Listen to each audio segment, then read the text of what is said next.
New World Order. Uma nova ordem econômica mundial. We must embrace a new era And the president of engagement. outlined his vision of a new world order. Comerciais não fazem sentido e que é necessária uma nova ordem mundial para o século XXI contra as tendências nacionalistas e de isolacionismo. A crise econômica mundial foi um dos principais assuntos tratados na terceira encíclica do Papa Bento XVI. No documento direcionado a todos os bispos e fiéis da Igreja, Bento XVI pede uma reforma do sistema financeiro internacional com base na moral e na ética e sugere a criação de uma autoridade política mundial para resolver os problemas gerados. Peraí, agora vamos a Copa da nova ordem dos jogadores de futebol e das seleções pelo mundo. É uma nova ordem do futebol. Em geral, uma nova ordem das seleções, né? To the creation of a new world order. Financial World Order. New World Order. Uma nova ordem econômica mundial.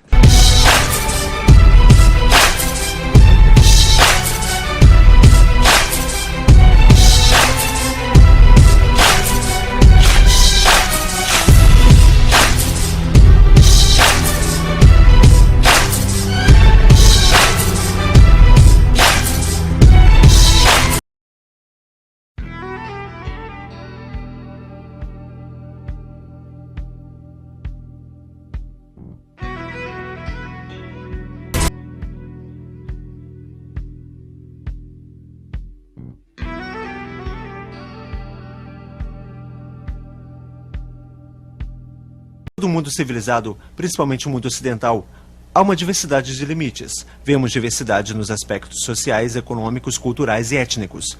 Mas escondido abaixo da superfície, longe dos olhos do observador casual e do meramente curioso, existe outra sociedade separada. Uma sociedade de segredos ditando seu próprio código.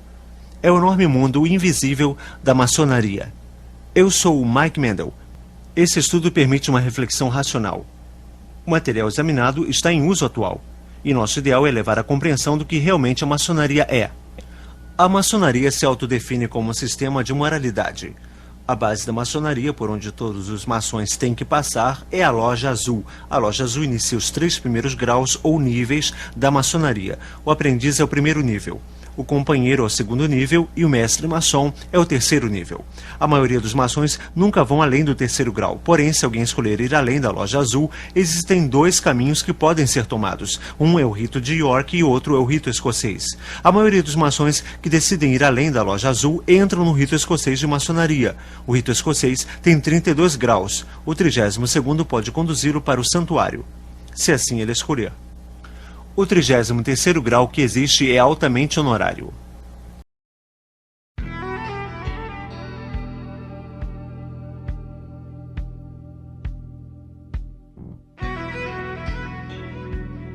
O autor Ian Taylor tem estudado as origens da maçonaria moderna.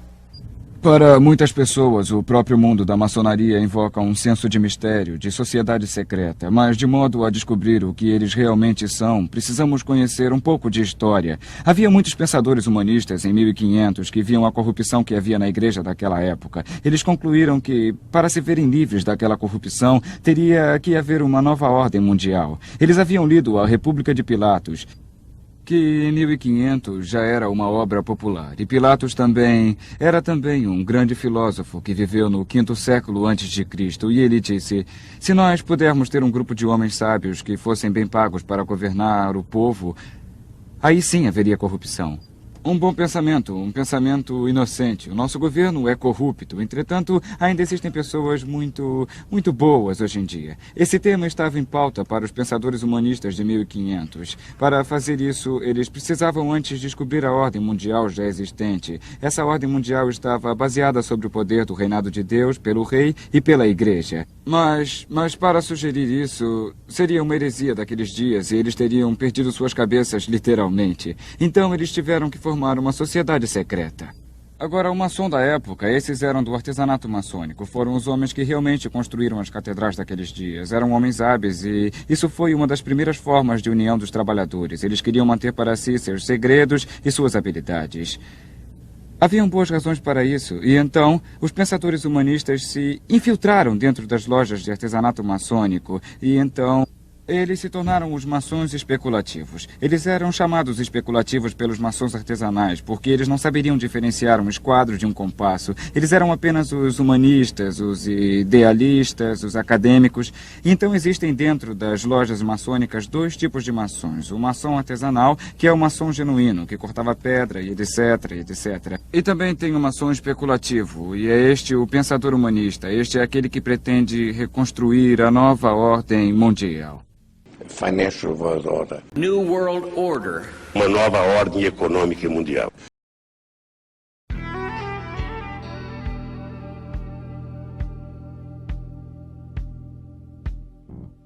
Dos literalmente milhões de maçons do mundo todo, quantos estão realmente conscientes do real significado dos símbolos maçônicos? A resposta é bem poucos. Como a maioria dos maçons nunca ultrapassam o 3º grau da loja azul, a classificação de mestre maçom, a maioria deles nunca descobrem no que estão envolvidos.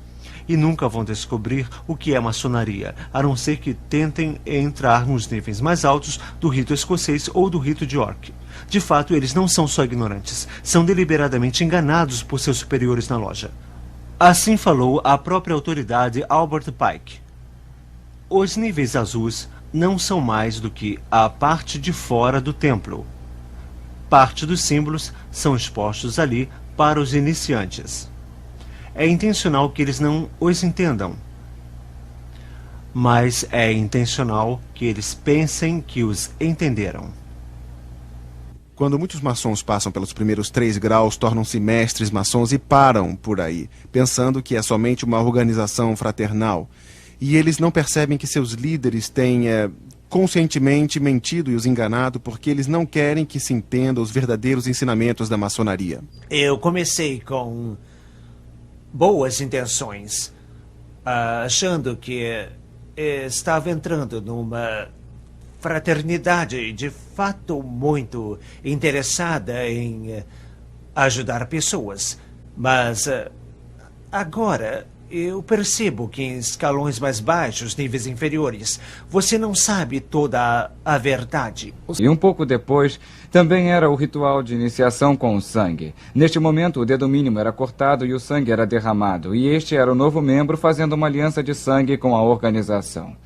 O que acontece é que quando o maçom se une à loja, ele primeiro entra no que é chamado de loja azul. E a primeira coisa que ele é obrigado a passar é pela cerimônia de iniciação, chamada de nível de aprendiz. E nesta cerimônia de iniciação, parte da sua roupa será tirada e uma venda será colocada sobre seus olhos e uma corda em seu pescoço. E ele vai ser trazido para a porta da loja maçônica. Ali uma pessoa se aproxima dele e o conduz até lá dentro. E ali ele vai se achegar ao altar. E o mesmo maçom vai ficar atrás do altar e, depois do altar, fica um homem chamado Venerável Mestre.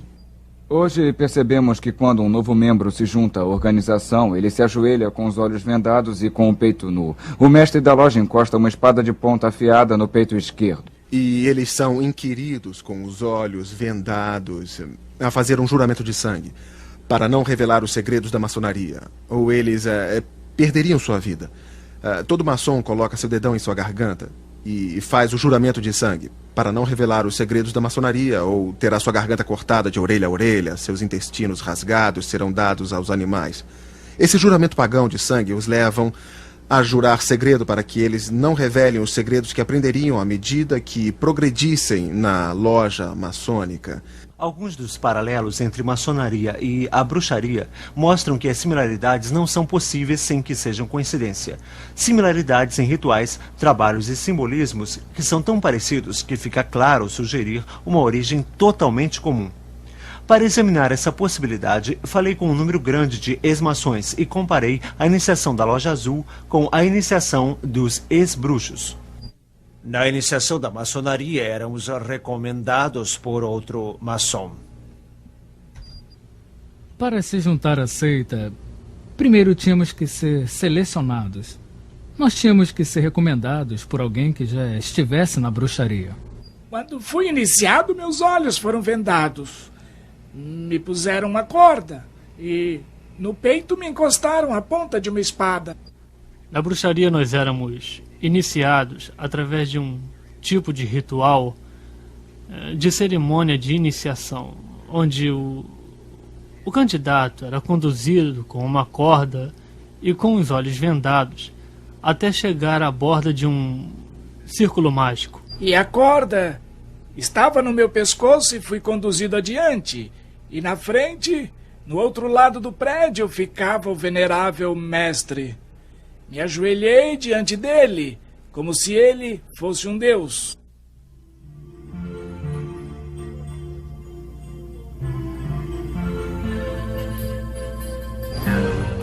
Quando fui iniciado na loja, um tipo de faca foi posta em meu peito esquerdo. Fui avisado que, se eu revelasse qualquer um dos segredos da maçonaria, eu seria punido.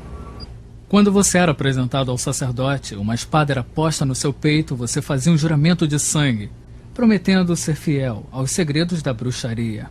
Quando você está na sala, a venda é tirada de você, e essa é a hora em que você diz que está vindo das trevas para a luz. Durante a cerimônia de iniciação, o iniciante é conduzido pelo sacerdote e é desafiado na beirada do círculo por alguém dizendo: "Quem está aí?"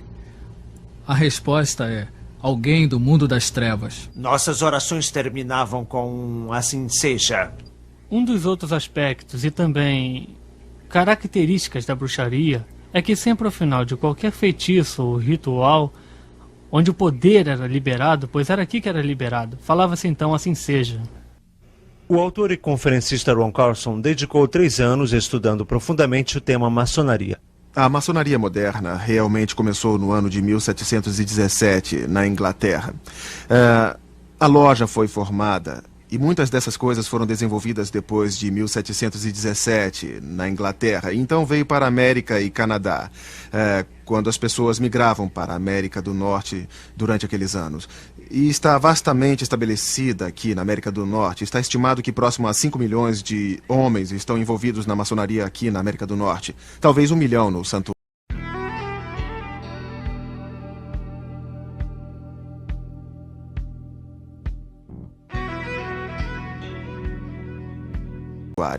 O que é maçonaria aos olhos do maçom? O que o maçom acha que é? Bom, nós vemos que a maioria dos maçons entram para a maçonaria visando-a simplesmente como uma organização fraternal, como escoteiros avançados, porque o pai ou o avô faziam parte da maçonaria. E eles se envolvem inocentemente, sem se darem conta de que é uma organização religiosa desenvolvida para específicos fins espirituais. Ao passar dos séculos, o homem tem desenvolvido uma variedade de crenças e tradições. Algumas dessas, como o cristianismo, o judaísmo e o islamismo, são monoteístas, ou seja, são baseados no conceito de um só Deus. Outras, como o hinduísmo, são politeístas, acreditando em muitos deuses e deusas. Uma das religiões mais antigas talvez seja a mais universal. Emergiu praticamente intocada e geograficamente separada, em culturas radicalmente diferentes. Essa religião é o paganismo. A adoração da deusa Lua e do deus Sol, que também eram chamados, por exemplo, podemos citar Apolo e Diana, ou mesmo uma gama de outros nomes. O paganismo é a mesma religião mística que emergiu na antiga Babilônia muitos mil anos atrás. Mas o que tem o paganismo a ver com a maçonaria? O ritual da teologia da maçonaria realmente originou do paganismo egípcio. E a razão para isso é que, como podemos ver, em 1717, os rituais de teologia foram reunidos e formalizados e criaram uma grande loja na Inglaterra. A razão era que já havia, naquela época, um grande número de lojas na Inglaterra e em toda a Europa. E naquele tempo todos tinham práticas um pouco diferentes. Essas práticas vieram das origens de maçom especulativo, que obviamente era o ecrucionismo. E seus membros acreditavam nas tradições egípcias, e como podemos ver, dentro da maçonaria encontramos Osíris, Adonis e Ísis, que são mencionados frequentemente. Então é claro que esses são os símbolos pagãos. Um dos rituais usados em algumas das lojas antes de 1717. Agora, a maioria dos homens vão entrar no rito escocês e progredir até o 32º grau. E em cada um desses graus, eles irão adorar deuses diferentes, deuses egípcios, deuses da Pérsia, deuses gregos. E eles fazem uma série de rituais. Agora, muito disto é camuflado com símbolos e alegorias para que os maçons que os fazem não entendam inteiramente o que estão fazendo. Nos níveis da Loja Azul, o principiante é iniciado para a trindade egípcia de mistérios antigos do Egito. E a trindade egípcia é escondida do principiante. Ele não sabe tudo pelo qual ele está sendo iniciado, não lhe é mencionado. Mas se eles lessem seu livro que explica os símbolos e a alegoria, se torna muito óbvio em que eles estão envolvidos. Eles estão envolvidos em adoração idólatra e pagã. Muito dela está baseada na Cabala, que é o livro de ocultismo do Antigo Egito. Está baseado em paganismo egípcio e adoração da natureza. É realmente isso. Está baseada na adoração no poder regenerativo do macho e no poder regenerativo da fêmea. É o resultado. Qualquer historiador iria logo concordar que o paganismo era e é uma religião da natureza. Seus rituais eram intencionalmente desenvolvidos ao redor das fases da lua, bem como das estações do ano, etc. Rituais foram desenvolvidos para encorajar colheitas, procurando pela bênção do sol, aquele que dá o calor e é a contrabalança da lua, o tempo de paz para plantar e colher. Desta dualidade de adoração, sol e lua, luz e escuridão, ativo e passivo, macho e fêmea, o paganismo desenvolve direitos de fertilidade baseada sobre o ato sexual e, mais especificamente, órgãos reprodutores sexuais. Esta é uma das razões pelas quais o maçom, quando entra na loja, é obrigado a vestir um avental de pelica branco. O maçom usa esse avental de pelica branco como uma cobertura. O que eles realmente acreditam na maçonaria é no princípio gerador da vida. Você sabe que eles usam o esquadro e o compasso com a letra G. Você vê o esquadro e o compasso com um G nas lojas maçônicas. Uns maçons vão até dizer que é geometria que é geometria do universo, ou que significa Deus.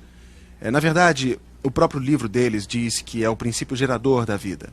Que o compasso, não o esquadro, representa o feminino e o compasso descendo sobre ele representa o macho que está fertilizando a fêmea. Este é o princípio gerador, o órgão masculino é o que traz a imortalidade na vida. Veja só, quando eles falam de imortalidade, eles estão falando sobre a recriação da vida através do ato sexual. E isso é o que eles estão cobrindo com o avental de pelica branco, e é por isso que a mulher nunca pode ser maçom. Ela não tem o princípio gerador da vida, por isso eles orgulhosamente usam em sua lapela o esquadro, o compasso e a letra G. A maçonaria usa símbolos pagãos egípcios com frequência, como podemos perceber, e um que vem em minha mente é o obelisco. O obelisco é um pilar de pedra alto, com base quadrada e o topo de pirâmide. E isso era usado pelos egípcios como um símbolo de ressurreição. A ideia era um símbolo fálico faraônico, ficava erguido e ereto como um símbolo de procriação, onde a pessoa era ressuscitada através de seus descendentes. Esse era o seu argumento. Bem, a mesma coisa se explica hoje. Por exemplo, onde há um maçom enterrado, com frequência há um obelisco usado para marcar o túmulo. O Sr. John A. Macdonald, o primeiro-ministro do Canadá, e George Washington, o primeiro presidente dos Estados Unidos. Ambos tinham obeliscos em seus túmulos. Algumas vezes o obelisco tem o esquadro e o compasso para indicar com toda a firmeza de onde eles estão vindo. E é verdade mesmo? Parece incrível que maçonaria, esse sistema de moralidade, possa ser realmente paganismo, possivelmente bem disfarçado. O ponto dentro do círculo é um dos símbolos mais eminentes. O grão-mestre Albert Pike ensina em O Simbolismo da Maçonaria, página 353. O ponto dentro do círculo é derivado da adoração ao Sol, que é, na realidade, de origem fálica. É um símbolo do universo, Sol sendo representado pelo ponto, enquanto o círculo é o universo. Make afirma mais a fundo em seu manual da loja, página 56. O fálico era a imaginação do órgão gerador masculino. Era representado geralmente por uma coluna, que na sua base era rodeada por um círculo. O ponto dentro do círculo foi intencionado pelos antigos como uma espécie de poder fálico da natureza, o qual eles adoravam sob a forma única do ativo ou princípio macho, mas do passivo ou princípio da fêmea. O paganismo reconhecia e adorava esses poderes como a força criativa na natureza. Albert Pike era Gran comandante do rito escocês em 1800. Do seu livro Morais e Dogmas, o Sol e a Lua representam dois grandes princípios ou geração, o ativo e o passivo, o macho e a fêmea. Ambos brilham sua luz sobre seus descendentes, a estrela brilhante ou Horus. Essas autoridades maçônicas concordavam que o simbolismo da maçonaria era ocultista e era derivado do paganismo. Fiquei muito intrigado ao saber que a bruxaria e a maçonaria tinham tanto em comum. No entanto, os seguidores da bruxaria dispensam o conceito bíblico de Lúcifer. A maçonaria vai tão longe que realmente chama Lúcifer de Deus. Nas palavras do soberano pontífice da maçonaria universal Albert Pike. Sim, Lúcifer é Deus. Infelizmente, Adonai também é Deus. A verdadeira e pura religião filosófica é a crença em Lúcifer, o igualitário a Adonai. Mas Lúcifer, Deus de luz e Deus de bondade, está lutando pela humanidade contra Adonai, o Deus das trevas e da maldade. Ouça as palavras do maçom do 33º grau Manly P. Hall. Quando o maçom descobrir que a chave do guerreiro é a correta aplicação do dínamo de força vivente, então ele aprenderá o mistério da sua arte. As forças agitadas de Lúcifer estão em suas mãos e antes que ele possa dar passos à frente e para cima, ele deve provar sua habilidade em aplicar essa energia.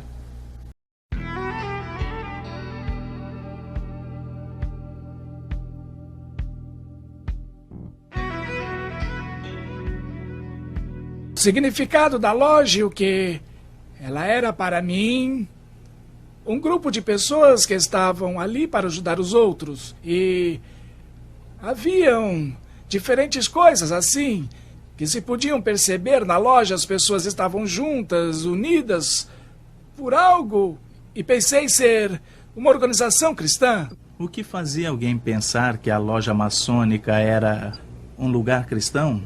Era o fato que encontrei pessoas que eram membros da mesma igreja a que eu pertencia, a Igreja Presbiteriana do Canadá, como membros da loja, membros em posições importantes na loja. E acontecia que essas pessoas, dentro dos rituais, usavam citações das Escrituras. Então, isso me fez pensar que eu estava certo. Eles pensam que estão ingressando, na verdade, numa organização cristã. Isso porque, na verdade, os 3 graus da Loja Azul são validados no espelho cristão. Jesus Cristo é o centro da fé cristã. Ele não ensinou um sistema de moralidade para levar alguém a Deus. Ao contrário, ele disse ser o caminho ao Pai. Na maçonaria, qual é o ensinamento oficial sobre o Messias? Ouça de novo o soberano pontífice do rito escocês Albert Pike. Ela reverencia todos os grandes reformadores. Ela vê em Moisés o doador da lei dos judeus, em Confúcio, Zoroastro, Jesus de Nazaré e no árabe iconoclasta grandes mestres de moralidade e eminentes reformadores, e nada mais. Em outras palavras, Jesus foi reduzido a um grande reformador. Nem um pouco diferente de Confúcio ou Zoroastro, mas a Bíblia diz claramente em Atos capítulo 4. Em nenhum outro há salvação, porque também debaixo do céu nenhum outro nome há dado entre os homens pelo qual devemos ser salvos. A essência do cristianismo é que o homem é incapaz de salvar a si mesmo. Por esta razão, Deus mandou seu único filho para fazer expiação por nós, morrendo em uma cruz. Isso é tão diferente da forma de ensinar de Manly Hall em seu livro Chaves Perdidas da Maçonaria. O verdadeiro maçom não é preso a uma crença. Ele percebe com iluminação divina de sua loja que, como maçom, sua religião deve ser universal. Cristo, Buda, Maomé, o nome significa pouco, porque ele reconhece somente a luz e não o condutor. Ele adora em todo santuário, se ajoelha diante de qualquer altar, seja num templo, mesquita ou pagoda, catedral, e percebe com seu verdadeiro entendimento a unidade de todas as verdades espirituais. Nenhum maçom pode ser limitado, pois sua loja é a expressão divina de toda a abrangência. Nenhum maçom pode ser limitado, pois a sua loja é a expressão de toda a abrangência. Uma afirmação interessante, já que na Bíblia Jesus Cristo diz: Entrai pela porta estreita, porque larga é a porta, e espaçoso é o caminho que conduz à perdição, e muitos são os que entram por ela, e porque estreita é a porta, apertado o caminho que leva à vida, e poucos há que a encontrem. Os maçons dizem que Jesus Cristo é simplesmente outro grande mestre, outro grande profeta moral, é igual a Buda. Realmente os maçons ensinam, de acordo com Albert Pike, que Buda foi o primeiro grande professor maçônico.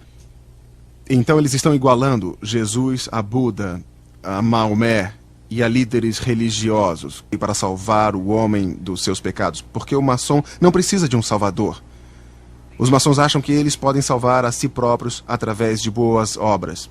Na loja que eu pertencia, nós tivemos um muçulmano pedindo para ser membro. E os membros da minha loja não tinham como iniciá-lo porque sabiam que não poderiam iniciá-lo com a Bíblia Sagrada. Então, eles mandaram uma carta para a grande loja de Alberta, Canadá, pedindo instrução. E a carta voltou afirmando que deveríamos colocar o Alcorão com o esquadro e o compasso ao lado da Bíblia, com o esquadro e o compasso sobre o altar e iniciá-lo com todas as honras.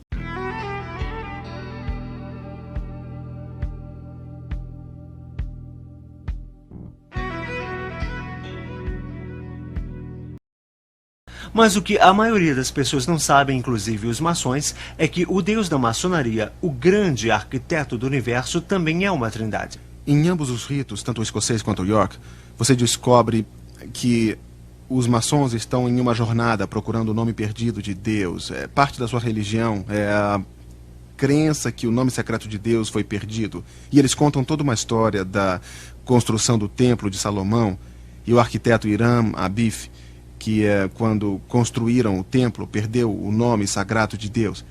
Então eles dizem que o maçom está nessa procura para reaver o nome de Deus. E somente quando chega-se ao grau do Real Arco, finalmente é dito qual o nome sagrado de Deus e que só os maçons é que sabem. E eles se orgulham que só eles são os guardiões do nome secreto de Deus. E esse nome só pode ser sussurrado entre os maçons por 3 maçons de cada vez, cada um falando uma sílaba. O nome é Jabulon, que é a combinação de 3 palavras: Jeová, Baal e Osíris, o deus egípcio.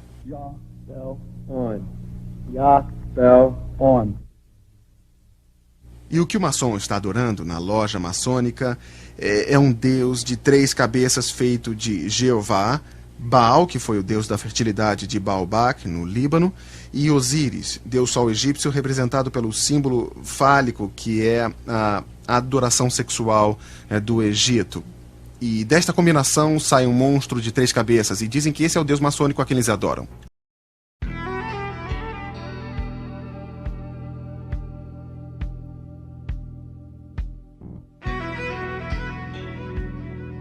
La iniciación en el grado 29 en el rito escocés antiguo y aceptado consiste en que el candidato, el que se inicia en ese grado, es conducido dentro del templo de la logia por el vigilante primero y el vigilante segundo hasta el centro de la misma, hasta el centro del templo de la logia, donde está la imagen de Baphomet, dios andrógino, que es una clara encarnación del demonio, muy reconocible dentro de la cultura occidental. Es una de las representaciones más clásicas del demonio. Tiene torso humano con ambos sexos, cabeza de macho cabrío con grandes cuernos, alas de murciélago. No engaña a nadie con su aspecto. Es una encarnación luciferina porque en la masonería se distingue entre lo satánico y lo luciferino. El iniciado va con una venda en los ojos que se le quita al llegar delante de Baphomet y ahí tiene que hacer una opción entre la cruz cristiana o la cruz de Baphomet, que es con los brazos en forma de X.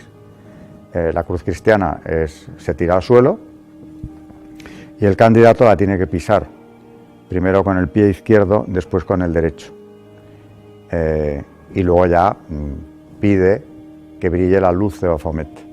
La cruz de Baphomet, la luz que emana de la cruz de Baphomet, que es la luz de la iniciación, es la luz de la gnosis que viene, según las constituciones de Anderson, por toda una línea oculta en el Antiguo Testamento que nos lleva finalmente a Lucifer.